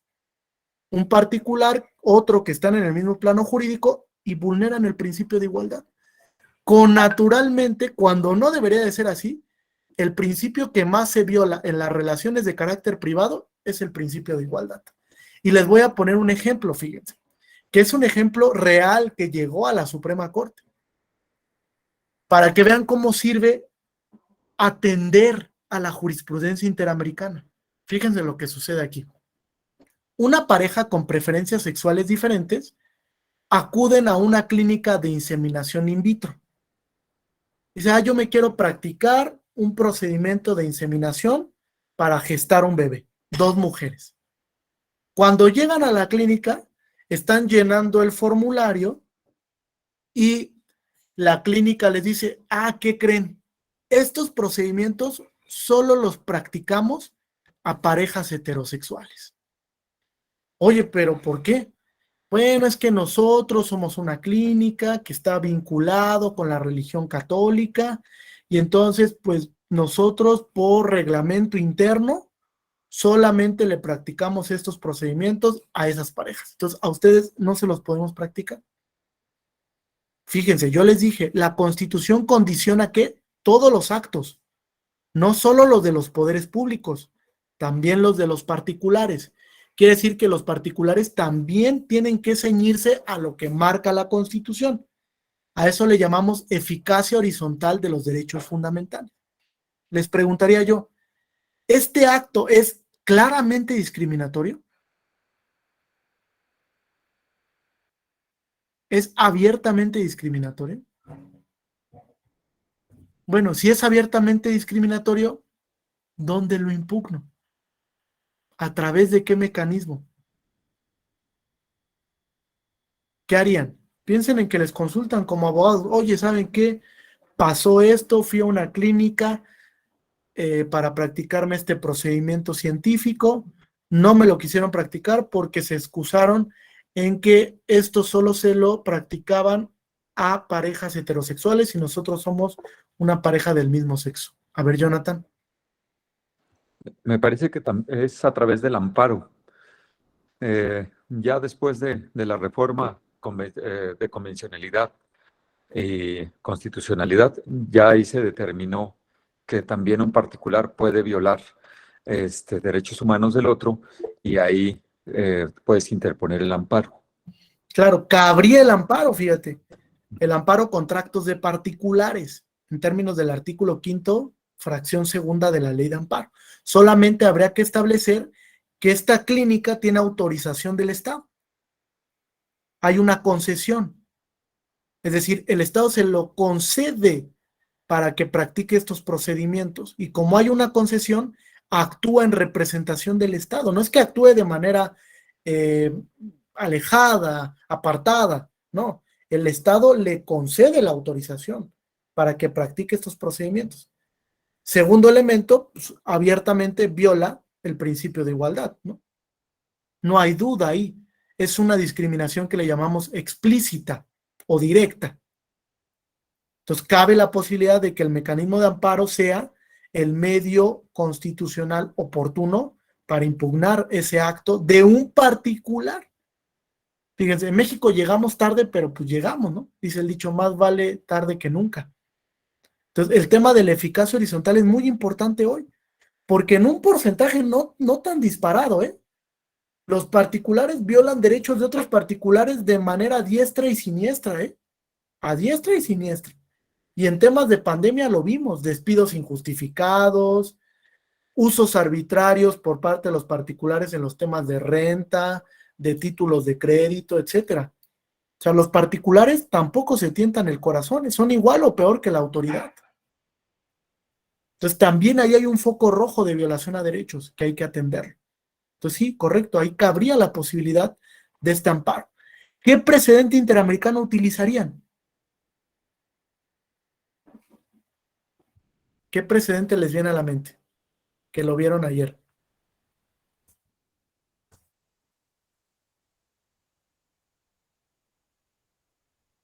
Atala Rifo, ¿no? Y les voy a dar otro que es el precedente más importante sobre el tema de la Corte Interamericana. Artavia Murillo y otros contra Costa Rica. Fertilización in vitro. El mismo tema, igualito, Oscar. Una pareja con preferencias sexuales quiere practicarse este procedimiento y le dicen, no es posible. ¿Por qué? Pues puedo gestar, ¿no? No existe un único modelo de familia. ¿Por qué me lo prohíbes? Si es mi deseo, libertad reproductiva, libre desarrollo de la personalidad, está entre mis metas y mis fines tener un hijo. No me lo puedes coartar nada más porque sí. Entonces, ese Artavia Murillo es el leading case del tema de la producción científica, de cómo garantizar la libertad reproductiva a través de los nuevos métodos que se están construyendo por la ciencia. ¿Alguna duda o pregunta hasta aquí? Nelly, ¿querías participar? Era la misma intervención que había hecho sobre el amparo por actos de particulares. Correcto. Vamos a avanzar entonces. Fíjense, entonces el contenido normativo de este principio lo encontramos en los artículos 1.1 de la Convención y en el artículo 24 que prohíbe cualquier tipo de discriminación de derecho o de hecho. Incluso el caso Yatama contra Nicaragua, que cabe mencionar es el caso más citado por la Sala Superior, ¿vale? Es el caso con el que más dialoga la Sala Superior del Tribunal Electoral. Estableció que no puede darse ningún tipo de discriminación por resultado, más allá de la igualdad formal. Sí entendemos que la igualdad formal es igualdad ante la ley de hombres y mujeres, pero hay algo más allá de la igualdad formal, a lo que le llamamos igualdad sustantiva o igualdad por resultados. Y en ese mismo caso Yatama se establece que el listado previsto en el artículo 1.1 de la Convención no es taxativo, es enunciativo. Pueden incorporarse nuevas categorías de protección, como se hizo en el caso Granier. ¿Alguien lo conoce, este caso Granier? Contra Venezuela, es de una televisora. Fíjense, lo que sucede comúnmente en un país que es controlado por una posición política. Viene un periodista, una televisora, que empieza a cuestionar los actos del gobierno actual. Y menciona que son arbitrarios, que las políticas no funcionan, y lo primero que hace el gobierno es lo veta, lo saca de la televisión. Se van, ya la televisora y el periodista Granier no van a poder salir en Venezuela. Oye, ¿qué está pasando, no? ¿Por qué? ¿Solamente porque soy el periodista incómodo?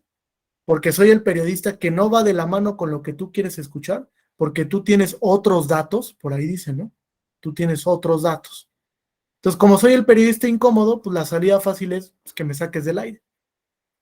Tuvo que llegar hasta la Corte Interamericana porque no encontró respuesta en sede nacional para que la Corte dijera, oye, pues lo estás discriminando en razón de una categoría de protección especial, los periodistas.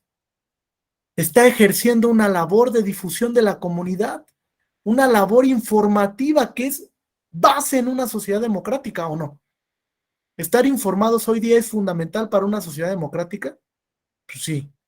Los periodistas son los que cumplen esa función informática, quienes detallan la información, quienes buscan que la información sea veraz, etcétera. Entonces no puedes de un momento a otro decir, se va del aire, ya no va a salir en televisión. Entonces el caso Granier contra Venezuela es fundamental cuando lleven un tema de periodistas. De ahí lo pueden jalar para establecer que también los periodistas son un grupo en situación de vulnerabilidad o una categoría de protección especial. ¿Correcto hasta aquí? Avanzamos entonces. Ahora, ¿cómo se conforma el corpus juris? ¿Vale? Del principio de igualdad, vamos a entrarle a los casos. También la Corte Interamericana ha hecho la misma distinción que la Suprema Corte. De hecho, de ahí lo jaló la Suprema Corte Mexicana, donde dice, distinguir no es lo mismo que discriminar. Son dos situaciones diferentes. La distinción está justificada, la discriminación no está justificada. ¿Vale? ¿Alguna duda sobre esto? No me detengo porque ya lo habíamos abordado. Ahora, fíjense. Primer caso. Esto que esté en negritas es importante. A ver, ¿me ayudas a darle lectura, Nelly? Caso Comunidad Indígena Yaxmoc-Yasek versus Paraguay. Los estados deben abstenerse a realizar acciones que de cualquier manera vayan dirigidas, directa o indirectamente, a crear situaciones de discriminación de jure o de facto, de jure o de facto. Prohíbe políticas y prácticas deliberadamente discriminatorias y aquellas cuyo impacto sea discriminatorio contra ciertas categorías de personas, aun cuando no se pueda probar la intención discriminatoria aparentemente neutra. Fíjate, aun cuando no se pueda probar la intención discriminatoria. Es decir, fíjate, Oscar, el legislador no tuvo la intención de discriminar. Sin embargo, la norma discrimina. ¿Tiene que salir del ordenamiento esa norma? Sí, tiene que salir. Sí, es cierto, no fue la intención del legislador abiertamente discriminar, pero la norma cuando se aplica en el contexto fáctico es discriminatoria. No hay más, no hay para dónde hacerse. Es una discriminación de una norma que era aparentemente neutra, pero que en su aplicación se volvió estigmatizadora, por ejemplo. Esas normas también tienen que salir del ordenamiento.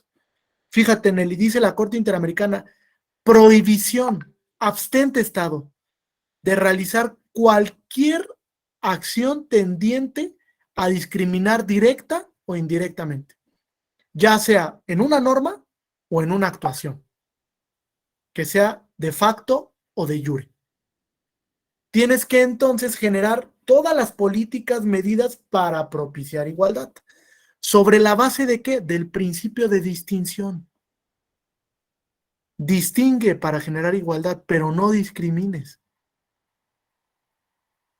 Es obligación del Estado entonces que aquellas normas que aparentemente neutras provoquen un resultado discriminatorio se eliminen del ordenamiento para garantizar el efecto útil de la norma internacional. ¿Cuál es el efecto útil? Sencillo. Si yo suscribo un tratado internacional es para cumplirlo, ¿no? No para no cumplirlo, porque nadie me obliga a suscribir el tratado. Luego, entonces, la obligación del Estado es que en el momento en el que suscribe el tratado, toda su normativa interna sea conforme con ese tratado, para garantizar el efecto útil de la norma de derecho internacional. Si no, de otra manera, pues la dejas sin contenido. ¿Para qué suscribiste el tratado? ¿Vale? Ahora, fíjense, la segunda parte dice, prohíbe políticas y prácticas deliberadamente discriminatorias y aquellas cuyo impacto sea discriminatorio frente a ciertas categorías de personas. ¿Conocen ustedes la sentencia de la Diputación Migrante en la Ciudad de México? ¿No la habían escuchado? Fíjense, muy sencillo, lo voy a resumir, porque estamos sobre el tiempo. Al Congreso de la Ciudad de México, de un día para otro, se le ocurre derogar la figura de la Diputación Migrante. ¿Por qué? Pues porque dice que no tiene dinero. Esa fue la justificación. O sea, no tengo recursos para implementar la Diputación Migrante. Un grupo de personas impugnan ese acto derogatorio. Los actos derogatorios también son susceptibles de control judicial, ¿eh? Lo ha dicho la Sala Superior. Si el legislador emite un acto en el que deroga una norma y ese acto puede vulnerar un derecho, control judicial. Entonces llega hasta la Sala Superior y la Sala Superior dice, oye, la justificación no es válida, porque ¿qué crees? Incides en una categoría de protección especial, los migrantes, que son grupos que históricamente habían estado olvidados en el plano político. Nunca habían ocupado esos lugares en el Congreso. Entonces no puedes derogar de un día para otro la figura de la Diputación Migrante, porque incluso tienes un deber reforzado, así lo dice textualmente, deber reforzado de justificar el porqué de la medida cuando incida en una categoría de protección especial. Deber reforzado. No únicamente decir, no hay dinero. Como no hay dinero, que se derogue la figura. No es válido. Y sobre esa base, la Sala Superior determina que ese acto derogatorio vulnera el principio de progresividad de los derechos y el derecho a ser votado. Ya les puse el número. Es el subrecurso de reconsideración 88 del 2020. ¿Alguna duda o pregunta hasta aquí?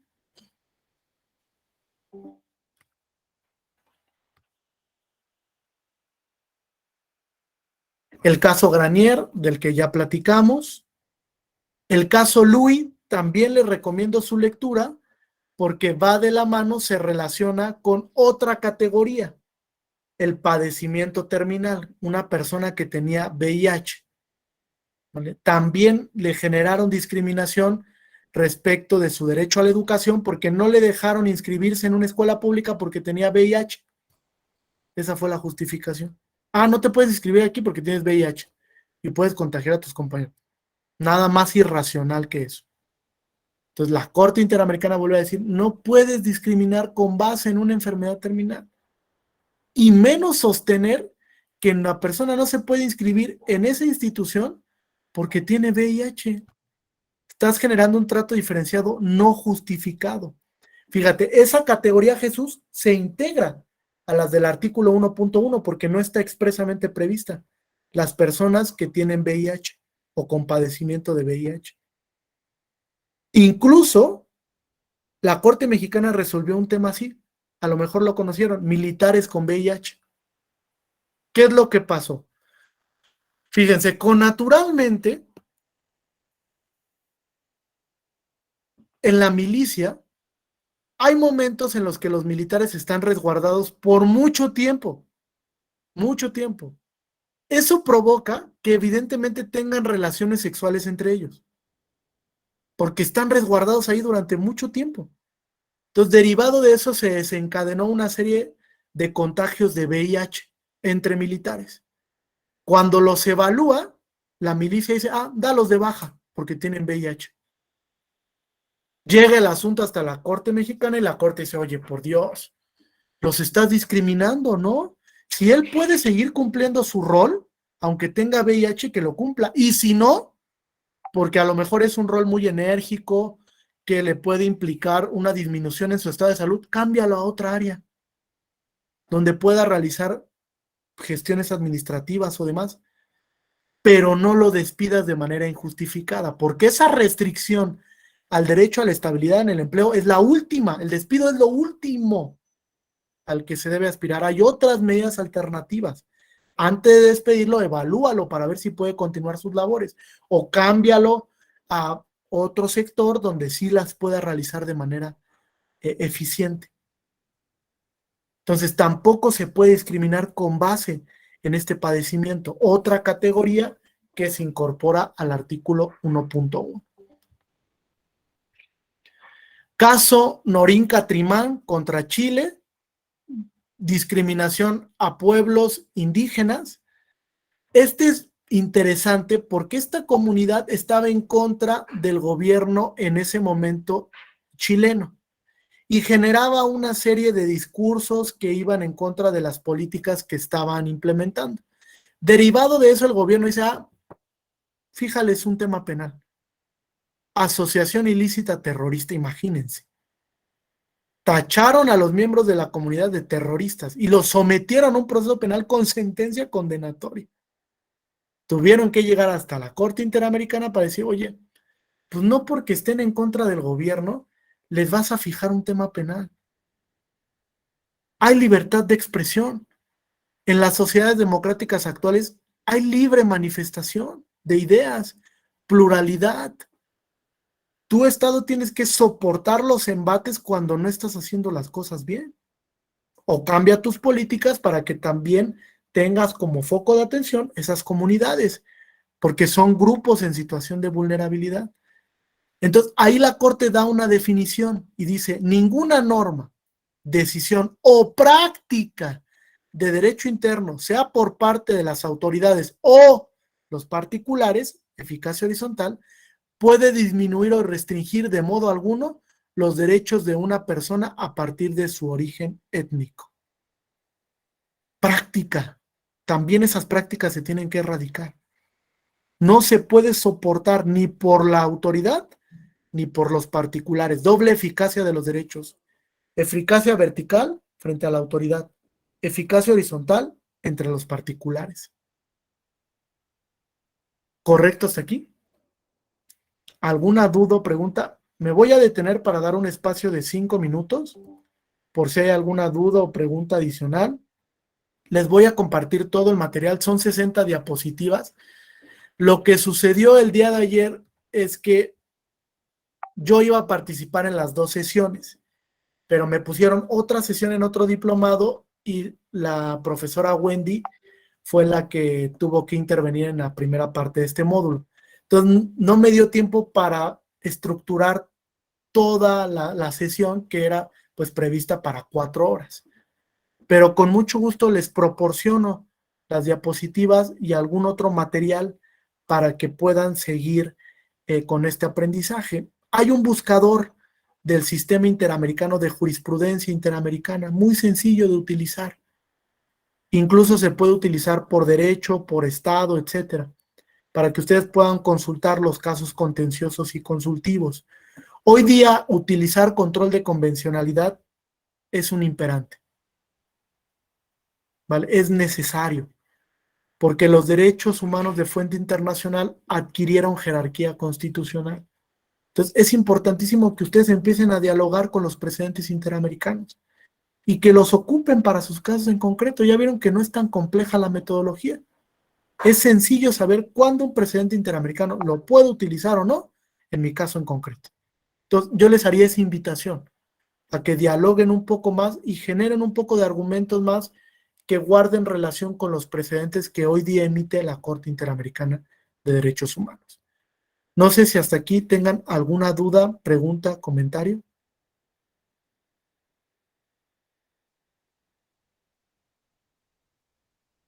¿No? ¿Ninguna? ¿Seguros? Ok, entonces les voy a dejar mi correo electrónico. Sí, creo que hoy termina con esta sesión. Supongo que ya les compartieron la evaluación para que la puedan realizar y tengan derecho a su constancia. Si tienen alguna duda, siéntanse con libertad, con mucho gusto lo podemos platicar para que emitan una buena respuesta a la pregunta que le están generando y pues tengan derecho a su constancia conducente. Vale, les reitero, estoy a sus órdenes para cualquier cuestión adicional y si me quieren mandar un correo electrónico, ahí mismo les contesto y les reenvío la información. El libro que nos había recomendado sobre diálogos jurisprudenciales, ¿quién era el autor, perdón? Edgar Caballero. Edgar Caballero, gracias. Por nada.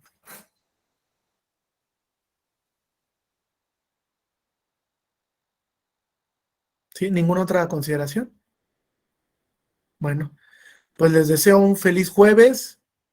Espero que hayan disfrutado el diplomado. No dejen de inscribirse a la demás oferta académica que tiene la Escuela Judicial Electoral y espero que nos volvamos a ver muy pronto. Les recomiendo el diplomado que coordinamos desde la unidad académica, que es de control de constitucionalidad y convencionalidad en materia electoral. También es un muy, muy buen diplomado. Muchas gracias a todas y todos y mucho éxito. Hasta pronto. Gracias, maestro. Hasta luego. Gracias. Qué gusto Muchas estar gracias, con buen día. Gracias, buen día. Gracias. Gracias, hasta luego. Muchas gracias, hasta luego. Gracias, hasta pronto. Gracias, un gusto haberlos conocido. Hasta luego.